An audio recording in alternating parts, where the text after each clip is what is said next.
All right, folks, here we go again. We're moving and grooving here. I am switching to a Game Boy Advance SP. This was the second to last Game Boy ever released in the Game Boy line. The only more recent Game Boy that ever came out was called the Game Boy Micro, which I'm positive we will check out eventually. But this is the one that I wanted to find. This is going to be our main device for the rest of the playthrough, most likely. This is sort of the pinnacle of Game Boy, really, when you think about it. It's got a backlight, first of all. That was the first feature that was part of internationally released Game Boy. So it's Game Boy Advance SP. It's special, okay? And unlike, it can only play Game Boy and Game Boy Advance and Game Boy Color games. Those three systems. This is a Nintendo DS. It can play DS games as well. It can all play Game Boy or Game Boy Color games. So this is more backwards compatible than this one is, technically. But we will be going back to this eventually. I'm going to take this out, pop this in, and for the first time in I don't know how long, we're going to turn it on and see if it even turns on. Off to a bad start. Oh, see, look, it's turning on, but the label is not showing up, meaning we got to do the old... Mind blowing it for me, too? Thank you. Got to do the old you know what.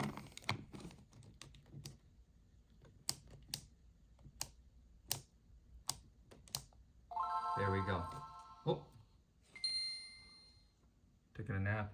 Anyway, so this is going to be our new setup here, and we'll be able to directly compare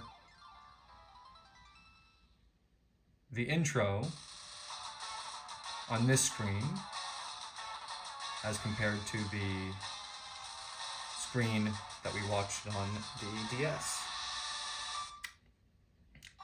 I could look back and say, wow, this was such a big mistake, but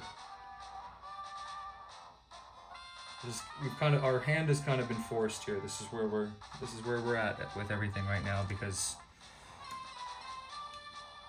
we've taken a couple too many hits on that DS Lite, and I can't have it going kaput on me. I am gonna plug in the charger, because unlike previous Game Boys, this device was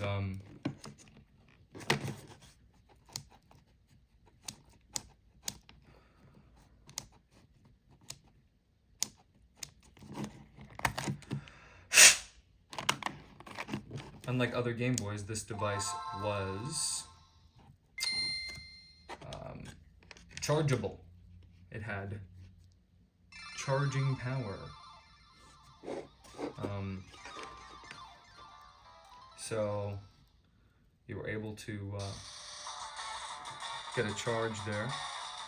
So yeah, we can see the intro. We're watching it again just to kind of see what we can see here.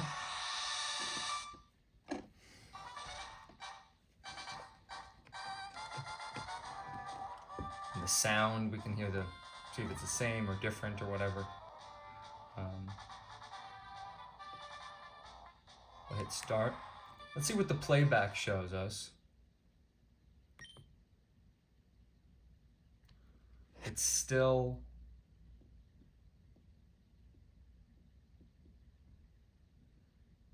talking about the same stuff, I think.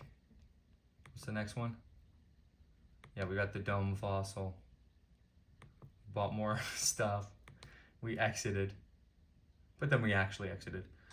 So it turns out we can get both of these moves. Now the question is, which Pokemon in our party, if any, can learn them? And then we've got another new TM to look at, Roar, and so on and so forth. So let's start with this. I want to get... Should we start with kick or punch? Me personally, more of a high risk, high reward kind of guy. So we are going to start with Mega Kick. And it will give us the information about it. So the only Pokemon in our party that can learn it is good old Clefairy, who we caught recently. If I were to hit A right now, it would learn the move. And there's a good reason to do this, and there's a good reason not to do this.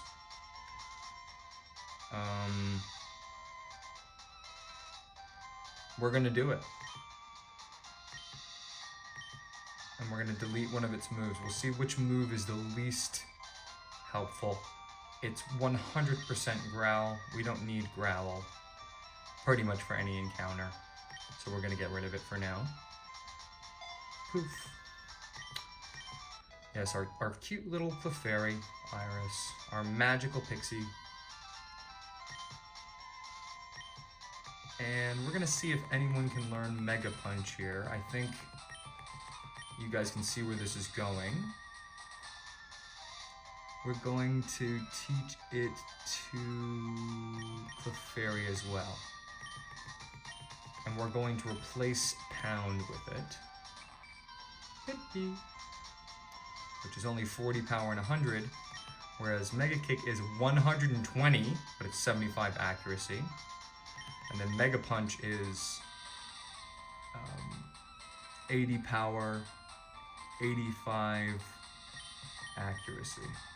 So Pound is a worse Mega Punch. I mean, it's a shame because,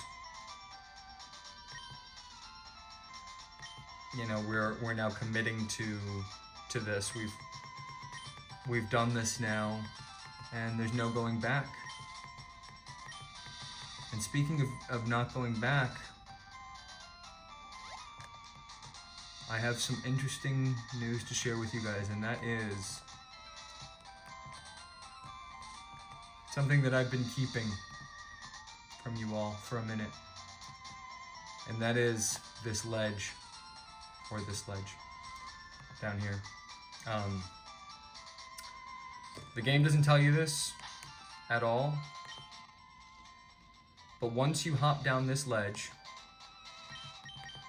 you are committing to no longer being able to access any of the game that we have so far. I'm not joking. So this is Route 4. Cerulean City is to our east. All of this game that we have seen, our home, you know, Viridian City, Viridian Forest, Route 22, Route 23, Route 1, Route 2, Route 3, all of it, even a part of Route 4, including those two kicking and punching brothers, will all be locked away from us for a long time, probably longer than you think, once I jump down this ledge. So before we do, we're just going to check on our Pokédex. We're going to see that what we caught so far. We've gotten our Squirtle starter. 2 missing in between Caterpie and Metapod. We are missing a couple. Then we got Pidgey. Whatever Pidgey evolves into. Rattata we've got. Spearow we got. Ekans is going to be in this grass. We've seen that already. So that's one that we can catch after we go. This one is missing. We don't know where it is. We have caught Clefairy in an amazing turnaround. Jigglypuff, that's a really important one to get. Oddish, not even behind us, a little bit further ahead. Not to mention Mankey, not to mention Bellsprout, which also we have no idea where that is.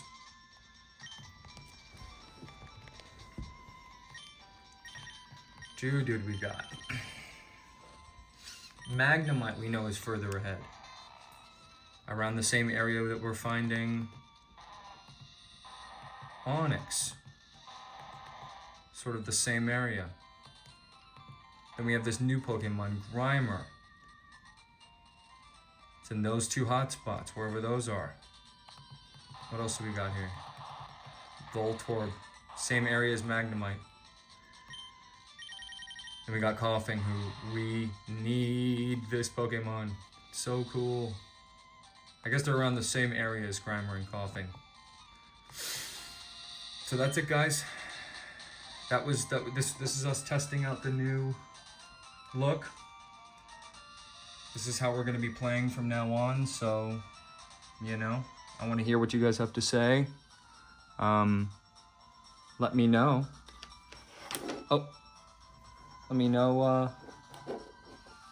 how it looks to you guys, because I know for me, it's looking pretty good. All right, we're gonna jump the ledge next time.